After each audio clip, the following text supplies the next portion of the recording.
Hello everyone, welcome to my channel. तो 10th IGCSE physics का paper solve कर रहे हैं 0625/41 मई जून 2022 का। तो अभी फिफ्थ सॉल्व करेंगे। फिफ्थ में क्या figure show a kitchen tap that supply instant boiling point water. ठीक है, तो इसके अंदर गर्म पानी आता है जी। ठीक है, cold water passes over an electric immersion heater inside the tap. तो उसके अंदर क्या है, एक इलेक्ट्रिक इमर्शन हीटर लगा होता है जो ठंडी पानी को गर्म करता है। ठीक है, boiling point of water is given. तो इसमें फर्स्ट क्वेश्चन पूछा है, state what is meant by boiling point. How you define boiling point? The point at which liquid starts to the point at which molecules in the liquid begin to move. Boil, the point at which liquids boil, no, हाँ, but at atmospheric pressure is called boiling point। समझा ना? particles के बारे में कुछ नहीं। हाँ, particles के बारे में लिख सकते हैं, get at which liquid become gas. और क्या लिख सकते हैं? Boiling point at which liquid converted into gas, liquid converted into gas. ठीक है ना? सेकेंड पॉइंट क्या है? The immersion of heater is powered by the voltage. तो जो उसके अंदर हीटर लगा है ना, उसका 230 वोल्ट है। ठीक है, tap is open and heater switch on and current is given 13 ampere. Calculate the thermal energy produced in 10 second, 60 second. तो H is equal to I square RT होता है। ठीक है, तो ये करके भी कैलकुलेट कर सकते हैं एनर्जी का वैल्यू ना, या दूसरा फॉर्मूला भी यूज होता है VIT। तो यहाँ पे दोनों दे दिया ना, तो दोनों का यूज कर लो। तो एनर्जी का फॉर्मूला VIT आ गया, V का वैल्यू 230 है, I का वैल्यू है 13 और ये 60 सेकंड के लिए ऑपरेट होता है। तो मल्टीप्लाई कीजिए, कितना आता है एनर्जी बताइए, कितना आता है? ये आता है 3000 लगभग।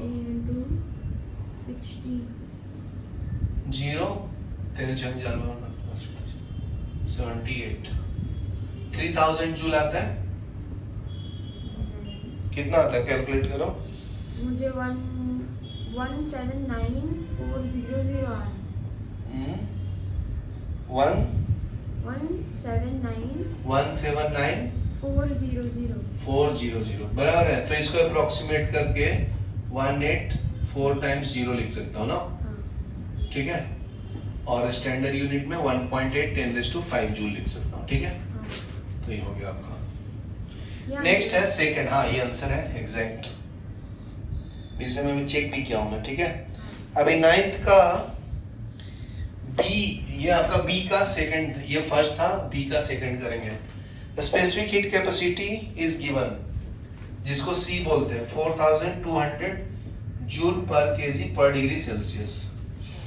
ठीक है, cold water that enter the tap at, temperature कितना दिया, 22 डिग्री सेल्सियस।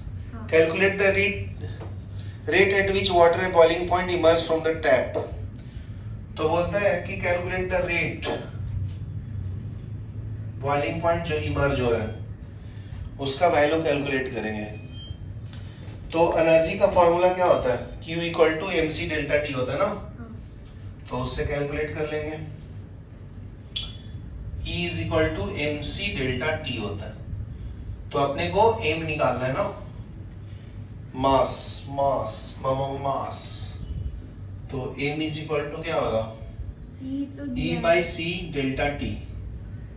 E का वैल्यू कितना दिया है, ऊपर जो कैलकुलेट किए E है ना आपका 1.8 इंटू 10⁵, और स्पेसिफिक हीट कैपेसिटी दिया 4200 इंटू T कितना दिया है, चेंज इन टेम्परेचर कितना दिया, 22 ना।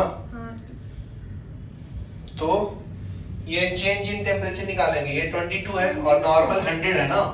तो चेंज इन टेम्परेचर 100 माइनस 22 करो तो 78 डिग्री सेल्सियस आता है। तो यहाँ पे 78 से डिवाइड करना, तो एम आ जाएगा आपका, कितना आता है,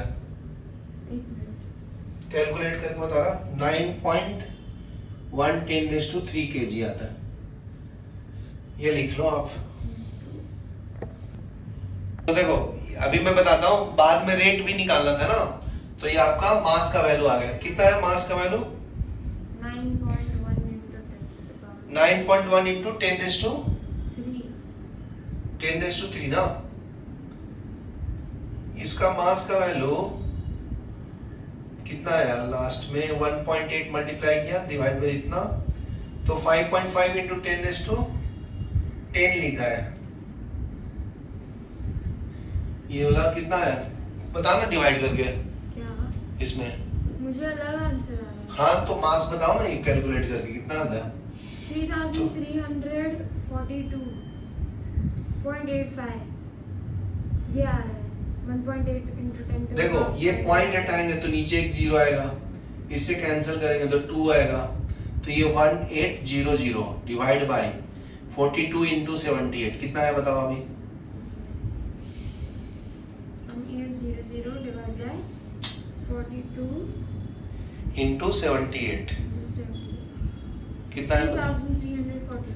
3000 हाँ 42.85. 42.85, तो ये मास आ गया ना। तो देखो इसका रेट निकालना था, बराबर है? तो रेट कैसे निकालते हैं पता है? रेट कैसे निकालेंगे? P upon C into delta T से किया है, ठीक है? तो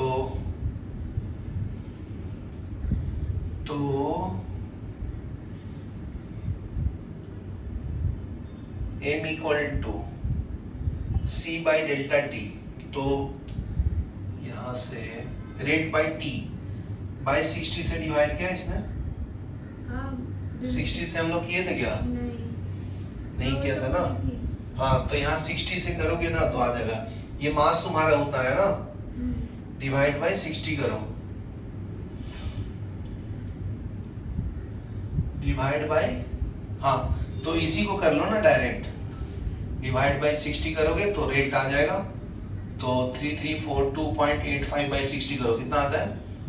60. हाँ तो ये आ जाएगा आपका 5.71. 5.71 बराबर है 55 point. 55.71 तो है ना, बराबर तो है, सही है। देख लो एक बार तुम, पॉज कर लो। देखो सी का फर्स्ट में देखें, explain how the earth wire protect the users. The metal strip is earth and there is a fuse in the cable that connect the heater to the main. तो फ्यूज लगाते हैं ना, क्यों? ताकि प्रोटेक्ट कर सके। तो explain how the earth wire protect the user. If there is a short circuit, current flow through the earth and protect the components, इसके कारण, ठीक है? तो लिख लो the earth wire protects user from being short circuit, ठीक है? At short circuit more current flow and it can damage the component, ठीक है? So earthing is important.